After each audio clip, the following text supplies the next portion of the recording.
just work like hell. I mean, you just have to put in, 80 to 100 hour weeks every week. Gosh, And then a lot of work. All those things improve the odds of success. Okay. I mean, if other people are putting in 40-hour work weeks and you're putting in 100-hour work weeks, then even if you're doing the same thing, you know that in 1 year you will achieve what they achieve. You will achieve in 4 months what it takes them a year to achieve.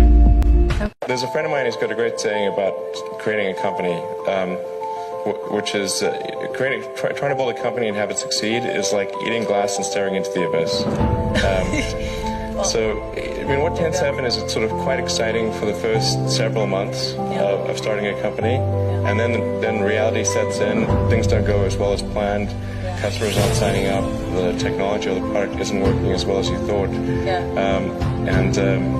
And then that can sometimes be compounded by a recession, and it can be very, very painful for several years.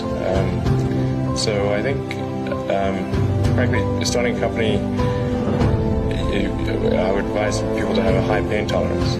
There are a lot of negative things in the world. There's a lot of terrible things that are happening all over the world, all the time. There are lots of problems that need to get solved. There's lots of things that are miserable and kind of get you down. But life cannot just be about solving one miserable problem after another. That can't be the only thing. There need to be things that inspire you, that make you glad to wake up in the morning and be part of humanity. This guy called Tsiolkovsky, one of the early Russian rocket scientists, the great saying, "Earth is the cradle of humanity, but you cannot stay in the cradle forever." It is time to go forth, become a star-faring civilization, be out there among the stars, expand the scope and scale of human consciousness. I find that incredibly exciting. That makes me glad to be alive. One of the most difficult choices I've ever faced in life was in 2008. I think I had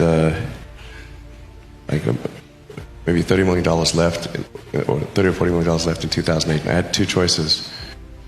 I could put it all into one company, and then the other company would definitely die, or split it between the two companies. But if I split it between the two companies, then both might die. When you put your blood, sweat, and tears into creating something, building something, it's like a child. And so it's like, which one am I going to let one starve to death? I couldn't bring myself to do it, so I split the money between the two. Fortunately, thank goodness, they both came through.